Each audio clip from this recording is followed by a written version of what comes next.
Yo, what's cracking, Cooper Corporation? Welcome back. My back is feeling so much better, but I'm still gonna kind of take it easy. So I'm pretty much just planning on doing like a bodybuilding leg day today. It's gonna be a good one.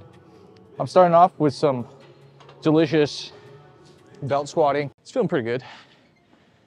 I thought it would be hurting a lot more than it is right now, but actually, weirdly, my knees hurt more than anything else right now. So probably do like sets of 12. Ooh.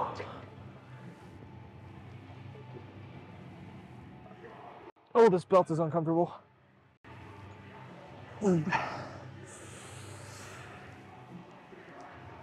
Oh yeah. Ugh. Ooh. This belt's just kind of like rolling on my hip bone. That iliac crest. You guys know how I was like basically complaining a lot about like the background music, YouTube's copyright system, etc., right? The new updates of Final Cut Pro, so the editing software I use, introduced a new voice isolation feature. And so it's actually really good at cutting out background audio. The video that got uploaded before, the very first video that I'm using this camera with, basically, I was using that voice isolation feature, right?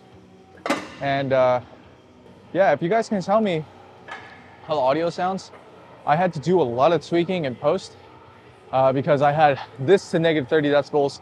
I had the receiver to negative 30 decibels, the camera, I mean.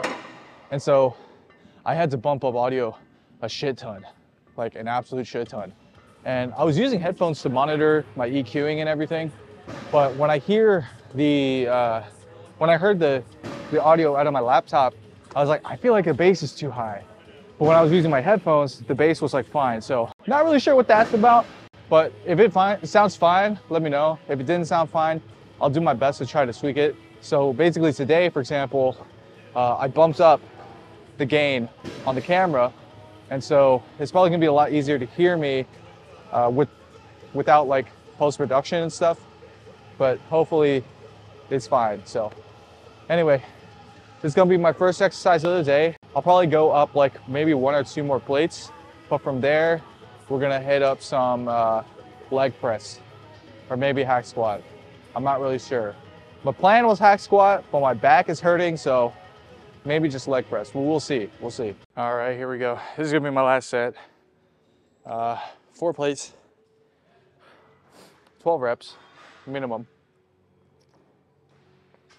Depending on how my knee feels, I'll probably just stop at 12. If it feels fine, I'll go for like 15 or so. Okay, while I'm setting up for this, I actually wanted to sort of discuss something. And I feel like, oops, that's weird. I don't know how that happened, but okay. What was I gonna say? I lost my train of thought. With these gym vlogs, you know, I feel like a lot of the time, to a lot of people, newer viewers in particular, it's not gonna be interesting or entertaining. So what I wanted to start doing, kind of like in the last video where I talked about my bench press accessories, I wanted to just like talk about a fitness topic, right? Address a question, really. And I'm thinking of starting off the videos with answering that kind of question, and then maybe like sprinkling in my gym vlog bits here and there, if that makes any sense. So today, I think the topic I'm going to try to cover is going to be properly assessing and utilizing correct set and rep ranges for beginners. It'll make more sense when I talk about it later, but that's pretty much what I'm going to be talking about today. So if you're watching this and you're interested, stick around. There'll probably be a timestamp somewhere of when I actually start talking about it. Anyway, I've been standing here for a while. Let me just, oh yeah. Uh-oh. Guess I can't really ask to grass it because it's just gonna hit the ground. So I'll just hit parallel and I'll be good. Ah. Oh, my quads are on fire. Oh. Yeah. Ugh. Ooh. Ooh, yep. I think that is sufficient. Yeah, that was some good stuff. I think I'm gonna be doing some leg press for sure. I would hip press, but I don't think my glutes are in really a good condition right now, so I'm gonna try to avoid it. What was I gonna say? Oh yeah, so this hoodie is new and it is warm. I am sweating balls right now.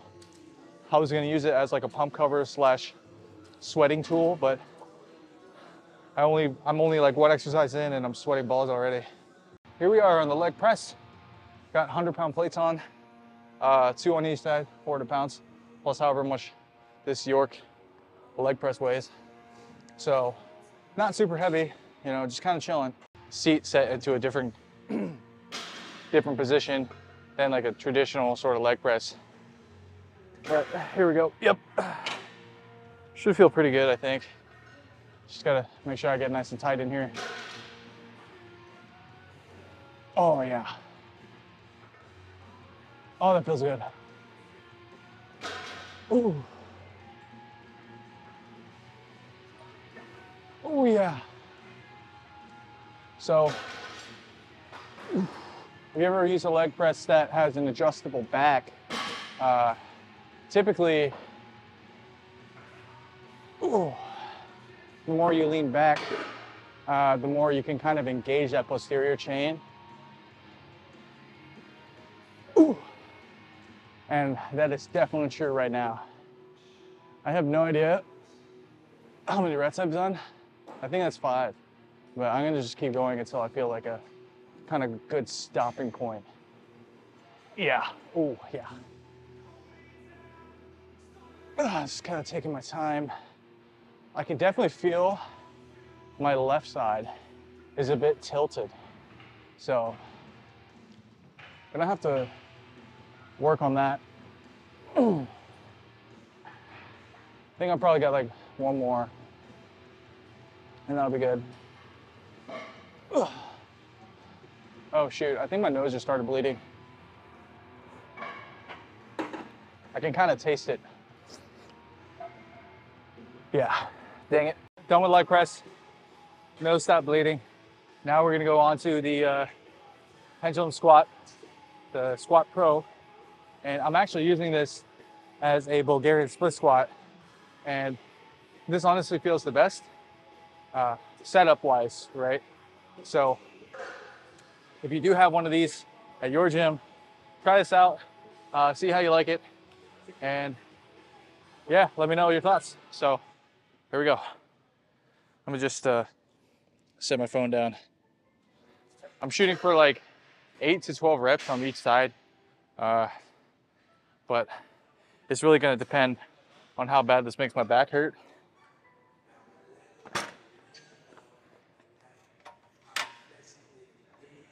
Don't feel too bad.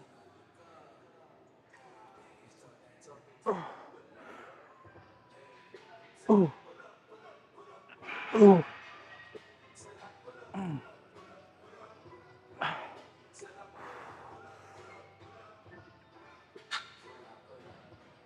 Ooh. Okay, and I have to do 8 reps because I think I may have set up a little bit weird. I think I'm too far away. I don't feel right. This side feels fine though.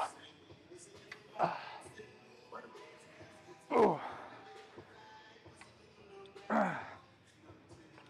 Nice. Whew. Whew. Okay, so might need to move this just a tad closer. It's like, yeah, how much closer? Probably go up a weight just a little bit. It's not hurting my back too much. Definitely a little tender though. So I'm gonna have to actually stretch today at the end of my lift. I'm just gonna go slightly heavier, 25 pounds on each side. And now that I adjusted the Sorinex Bulgarian stand, this should feel a lot better. I think that's probably enough of a rest time. So I'm just gonna go for it. Needs to be a little straighter. Okay. Let me also get this padding situated better. Super dented. Okay, here we go. Getting in. I put my foot like maybe in the middle-ish.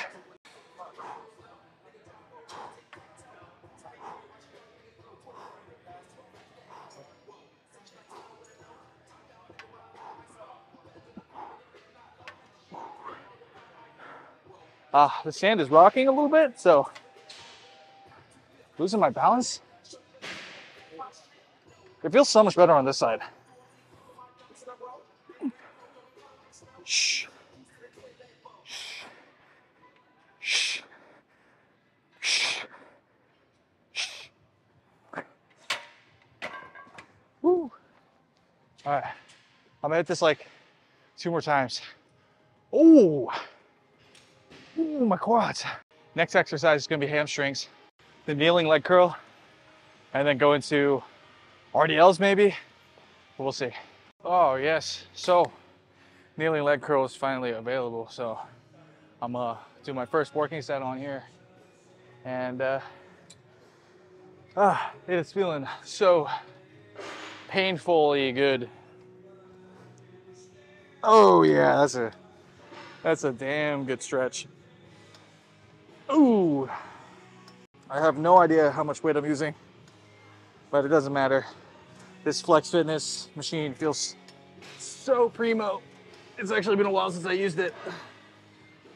I think I haven't used it since like the first month that I got a shop gym membership. Totally lost track of how many reps I've done, so I'm just gonna stop right here. Ooh, shit. All right, ooh, ooh, ooh, ooh, ooh, ooh, ooh. Wait a second. Wait a second. That's cramping. Oh my God, okay. All right, here we go, there we go. No more cramping. Maybe I did too many reps. I noticed that my hamstrings and my biceps just cramp so easily. I gotta do something about that. Oh,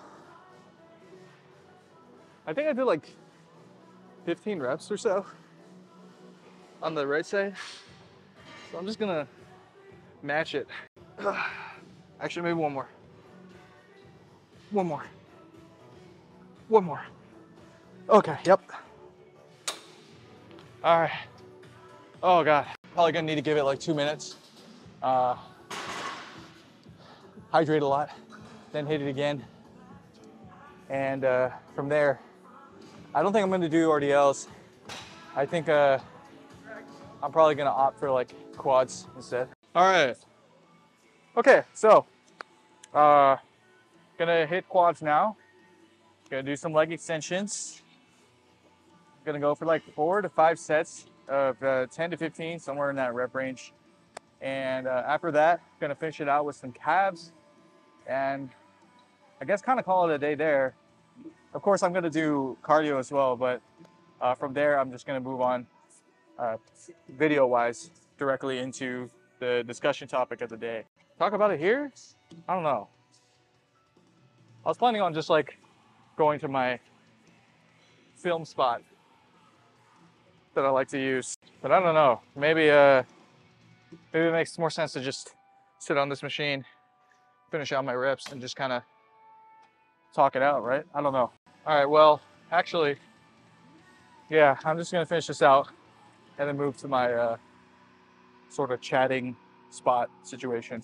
All right, well, we are all finished with the workout, and now I'm sitting at the sort of talking spot, I guess I'm gonna call this. And yeah, like I mentioned earlier, the topic that I'm gonna be discussing today is going to be, you know, understanding for beginners how to properly and effectively utilize your set and rep scheme. So what does that mean exactly? Well, basically what I'm talking about here is, let's say you're a beginner and you pick up a program, right? And in that program, it has a certain set and rep scheme, right? So let's say the prescribed workout of the day is bench press, 5 sets of 10. and then moves on into like a lat pull down, for example, 5 sets of 10, or maybe 3 sets of 15, or 4 sets of 12, something like that, right? A lot of the time, beginners, they see that set and rep scheme and they adhere to it, right? But the problem is there's a question of like, how hard, right? Realistically, how hard should these sets and reps be, right? What weight should I be choosing, right? And so what I want for you all to understand, if you're a beginner, is that your prescribed sets and reps, if we are talking about hypertrophy, right, is more of a guideline than anything else. You want to get as close as possible to that set and rep scheme for volume purposes, right? You don't want your deviation away from that volume to be greater than, let's say, like 5 to 10 reps, right? But you want to be kind of close. So what this means is basically if you have a program and you're prescribed to this program and you don't know what weight to choose a weight that's moderately difficult, something that you can do for maybe 8, 9 reps, but shoot for 10, right? So let's say for the bench press, you're using like 135, let's say it's 135 pounds. And you know that you can comfortably get this for 8 to 9 reps. And 10 is a bit of a stretch, but you can do it, right? That's the kind of difficulty, that's the kind of intensity that you want to be looking for in order to truly build. And so what this is basically called is progressive overload, right? So this is how you achieve progressive overload, is by utilizing moderately heavy weights, nothing insane, but moderately heavy weight to establish that stimulus so that you can provide the necessary work in order to spike muscle protein synthesis, in order to grow, to achieve hypertrophy, right? And so over time, as you progress through a beginner program, you're going to start getting stronger. You're going to start getting bigger, right? And that stimulus is no longer going to be enough. So that, 10 reps, 5 sets of 10 reps you were doing at 135 is no longer going to be enough. And that's when you kind of know, when it gets too easy, that's when you start to bump up the weight. So I hope that made sense. I can talk about it a lot more in detail, but basically to summarize, if you have a workout program and it says that you want to do a certain set and rep scheme, don't worry about making sure you hit that exact set and rep scheme. What you should be worried about and what you should focus on is the level of intensity and the amount of work that you yourself are putting in during your workout session to ensure proper progressive overload for growth. So there's a couple nuances to it, of course.